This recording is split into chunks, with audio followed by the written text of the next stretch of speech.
Yeah, thanks a lot for doing this, by the way. I really appreciate it. Yeah, Um, thank you for inviting me. no, no worries. Do you want to just start by maybe introducing yourself, talking a little bit about your like background and maybe some creative influences where you studied, things like that? Sure. Okay. Yeah, so I'm Esther, and yeah, I live in The Hague in the Netherlands, which is also where I studied at the art school here. I studied documentary photography, though I have to say that since graduating, which is already almost 6 years ago, um, my work is not really documentary photography anymore, much broader than that, and I create installations, uh, research-based projects for which I combine a lot of like printmaking, photography, text, and sometimes film. Yeah. Cool. Where did you study? And The art school here in The Hague is called KBK, or in English, I think it's like the Royal Academy. KABK, yeah, in okay, Dutch. yeah, yeah. So were you kind of more into like formal documentary work when you studied, and then it later hmm developed into more like fine art, almost conceptual? Right.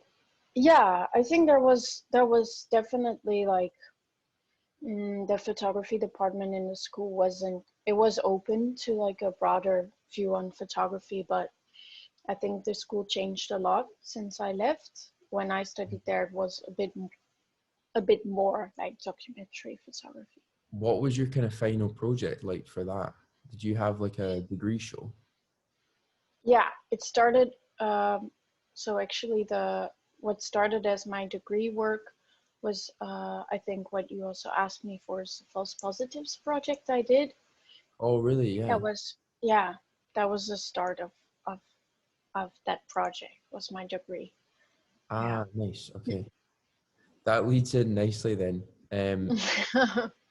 I'm just going to reference some of what I sent you because I'm really interested Nice. in hearing more about that. So, your false positives project focuses on intelligent surveillance systems that are designed for the control of public space. So, can you tell me kind of what initiated this idea? What was like the starting point for it, and how that formed into the work you made? Yeah. I was already like really into street photography and photographing public space and sort of looking at the way cities work. And I remember I read a small article about the airport in Amsterdam and how they would install intelligent surveillance systems within in the airport, which it was a quite a silly article because it was really short, and it talked about how it would give out signals if people would stay in a bathroom too long, and um, and that really got my interest. I'd been photographing during my internship in Paris. I've been photographing in La Défense a lot, which is like the corporate area of the city, and I'm always really drawn to those areas that are so constructed. I mean, of course, a city is always designed to some sort of extent, but like some areas much more than others. And I feel like those interests really clicked for me in sort of looking at public space and movement, and then looking at those artificial intelligent cameras. So that was the start for the project. See, by the artificial intelligence, were these designed in the context of kind of spotting like criminal activity or things like this? Yes, exactly. So it kind of like it's basically cameras that work with algorithms to try and detect deviant behavior. Um, and I made the project, or I started the project in 2015 at the beginning, which is also the year that a lot of like these kind of terrorist attacks happened. So Yeah. I think people were there was like this kind of scare, especially because I was photographing a lot in Paris at first, and Hmm. um, I started it before that, but you could also already sense like a lot of military people in the street at places like airports where normally there, I never remember that from before, that there would be this presence of the military in France. So I think there I could understand the necessity for a feeling of security, but at what cost? That's sort of what I was interested in exploring. The photographs I noticed, they're very clean, and I thought they almost appeared directed, as if it's like you are directing these people in the shot because it looks so well put together. Mm-hmm. So I want to ask, like, what was the process of making the work? Did you shoot in places like Paris and then later use imagery, or did you kind of, through your research and stuff of these surveillance systems, did you build any rules or parameters and then shoot after? Yeah, I started with a series of interviews I did with people working on these cameras in the Netherlands and Belgium, and they kept on talking about anomalies, so signs in body language and movement that would potentially be deemed criminal. Um, and then for me, like, of course, at the start of the project, I was very much thinking, most of my projects start out very theoretical, and then I'm really searching for the visual aspect. And I think the anomaly was something very visual jumping out at me. And then I photographed these street scenes by placing my camera on a tripod. So I would first make a composition and then keep photographing over the course of a few minutes. And in the end, I would layer all those images on top of each other, taking out a person from each, or using one of each person in the shot. So they were all there, but not necessarily at the same time. Yeah, so like a digital collage almost. Right. Yeah, because I wanted to also look or create almost like a longer time slot into a single image, because the way the systems work is very much by establishing patterns of movement. So I was interested in looking at that in a single image, but it also gave me the freedom to go into the scene and talk to people, make them aware that they were being photographed, which was important to me because the work is a critique on surveillance, and Yeah, I wouldn't want definitely. to like surveil people while creating the work. Yeah. So what kind of made you focus on each person, I suppose? Does each person in the photograph represent one of these anomalies? Um, no, but in each photograph you can spot an anomaly. But I actually deliberately like to keep it very vague Mm. and try to sort of push the viewer almost into the role of the camera and judge, and then hopefully like question your own judgment. So by saying, okay, this is normative behavior, there's a lot of judgment in that, and sort of I was trying to talk about the biases that these algorithms have, um, through the people that create them, and their biases end up in the system. So sort of trying to get the viewer to do the same thing, and then hopefully questioning that. Can I ask more about the kind of anomalies that kind of originated at the start of this? Like, can you Mm-hmm. go into some more detail about what some of these things were, and maybe when Mm-hmm. these types of things become problematic, when they're Mm-hmm. tied to things like bias and prejudice, I suppose, of the people behind these systems? Yeah. I mean, they're very much everyday kind of things that we all do, but it's to do with the contrast between the majority and individuals. So if a person is standing still for a very long time while the whole crowd is moving, or a person standing on a corner, people looking over their shoulder, or people running, but it's always to do with a contrast between individual and majority.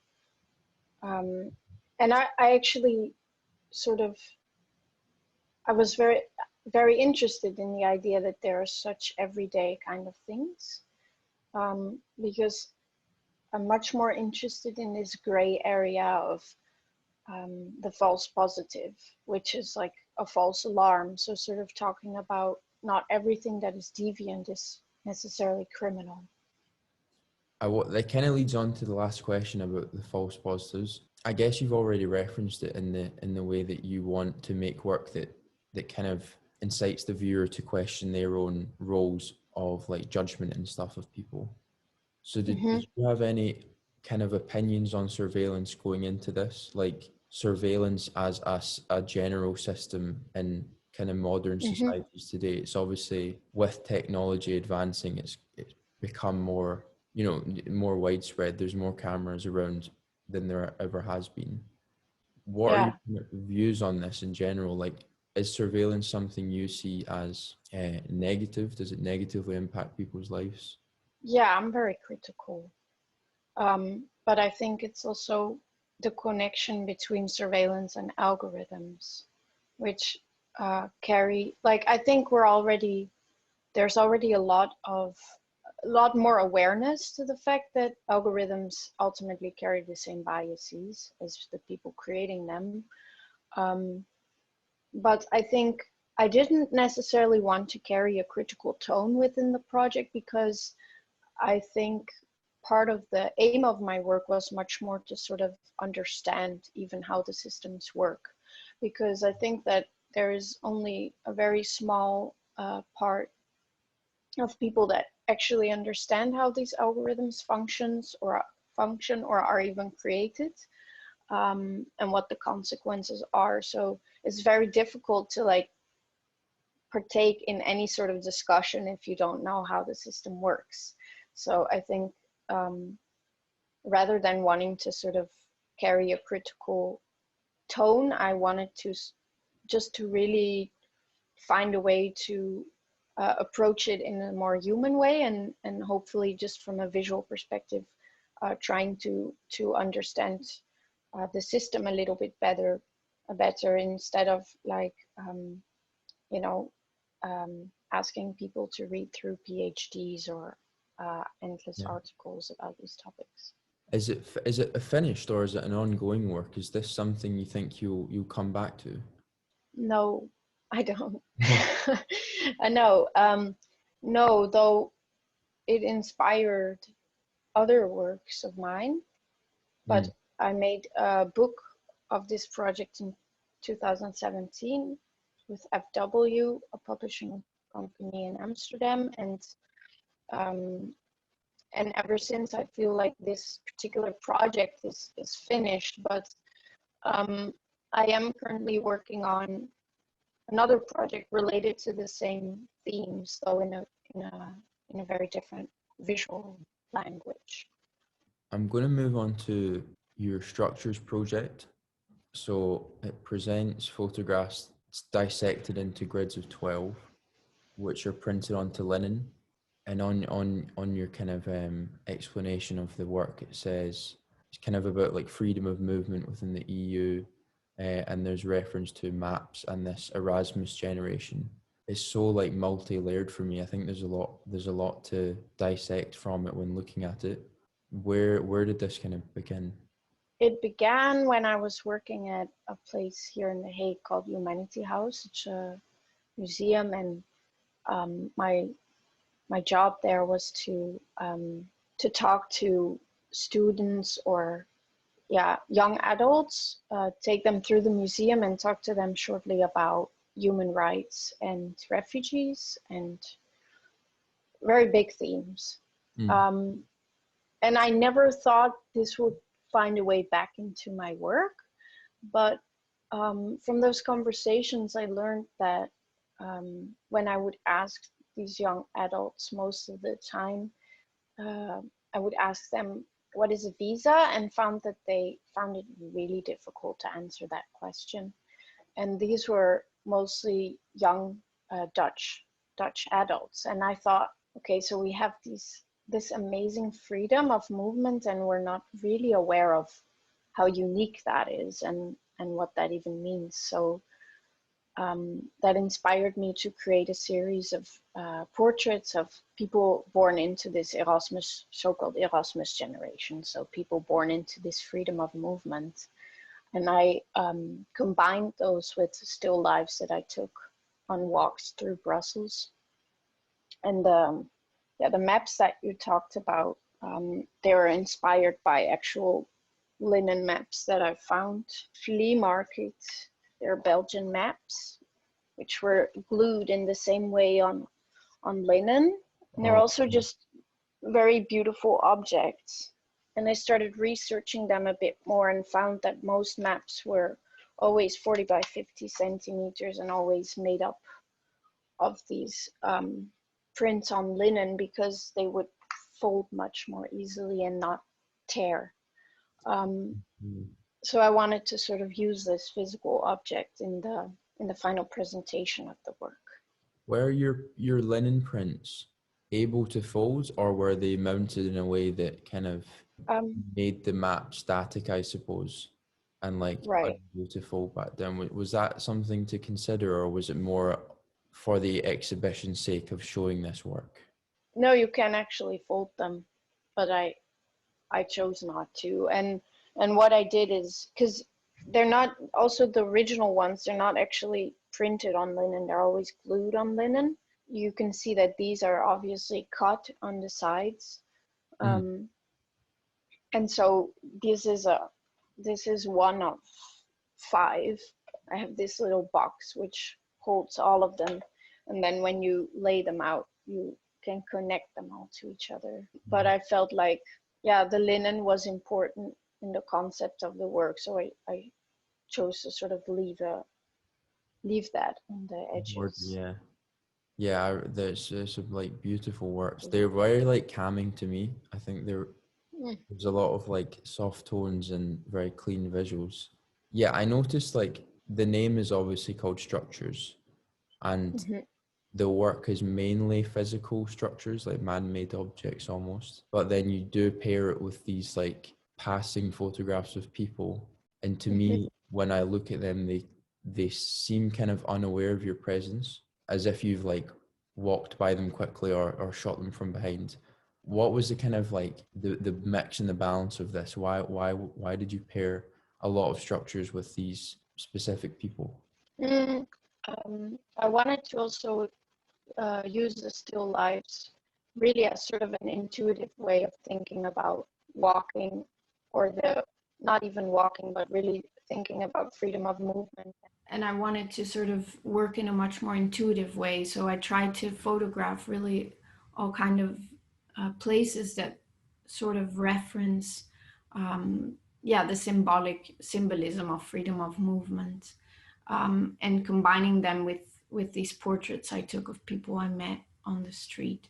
So were they passing photographs? Yeah, I took all of them in the central station of Brussels, and there are people that I met. It was kind of like chance meetings. So one girl I met because she was playing an instrument, out of a window, and she's actually also in the an image that I took of her playing the flute is also in the work. Other people I met just on the street or through somebody else, and yeah. You referenced like the project was initiated because you worked at a gallery, was it, and a museum? Yeah. And you were leading people around and letting them know different things with freedom of movement and stuff, and you referenced refugees and stuff like that. Could you go into more detail about that? Well, unfortunately, the museum doesn't exist anymore, but it was called Humanity House, and it was not a human or a museum in the traditional sense, but they sort of created a how to say that, like a route in the building through different rooms where you would be confronted with a scenario as if you would have to flee The Hague. And my role there was to sort of introduce the walk and the museum, and we'd have a discussion beforehand, and afterwards. And then the museum had a partnership with Vluchtelingenwerk, which is like an agency for refugees in the Netherlands. And sometimes they would invite people who've had to flee to come and talk about their story, if that's something they're comfortable doing or felt they wanted to do. Then they would tell the young adults or teenagers about their experiences. And yeah, like I said, I never thought that would be something I would make work about, especially because I have a very privileged life in which I've never even had to think about such things, or like I don't have the experience of fleeing, neither does my family. So yeah, I didn't think that would find a way into my work, but then I do have this enormous privilege and freedom of movement. Um, and I have a twin sister who married an Egyptian man, and sort of seeing how extremely difficult it was for him to even visit the Netherlands, it triggered this idea of like thinking about this even more for me. So was it almost in response to, because I think it's interesting you speak about not wanting to maybe necessarily incorporate something into your work because of this lack of understanding, I guess, and because you're making work about something from a privileged position. Was focusing on the EU freedom of movement a way of commenting on that from something you kind of understand? Yes, and I wanted to actually take this point of view because I think also because I saw in those discussions how little young adults in the Netherlands consider the idea Yeah. of the freedom of movement in the Schengen zone and beyond. As a photographer, as someone who responds to things, when like it's tricky because I think a lot about the fact that I'm a like very privileged person. I've had a very like lucky life, and I do try to respond to these very difficult situations that people have had to go through. Mm-hmm. And on like a more general note, like as a photographer and as an artist, is there ever a line between that stuff and what you feel is fair to respond to?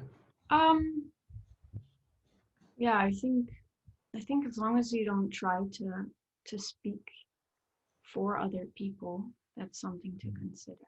Yeah, I think that was my main concern in this project, and therefore very much focusing on the perspective of Erasmus generation, um, speaking about borders from that point of view rather than speaking about it from a refugee point of view, which is not mine. But I think it was only like in my other work, which is much more about public space and technology. This is less of an issue. Yeah.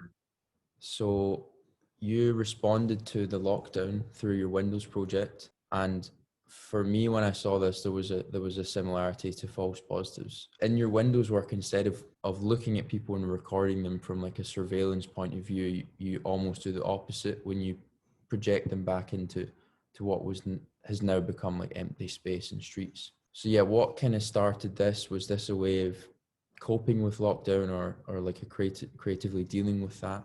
Well, it actually started through this art space close to me called Stroom, who asked me to create a work about um, public space in times of Corona. Yeah, initially that was the question, but it really like the project did sort of turn into something that helped me through lockdown a lot.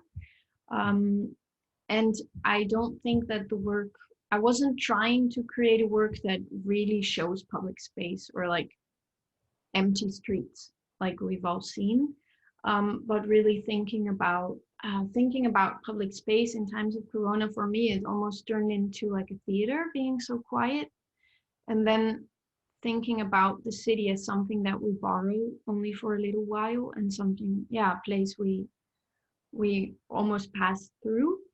And so I started combining pictures of people I took during lockdown in public space, and combined them with people in The Hague from the city archive.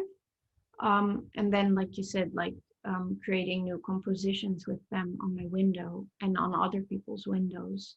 And I like sort of using the idea of the window with The Hague as a background, the public space as a background, but also thinking about outside and inside. And yeah. Mhm.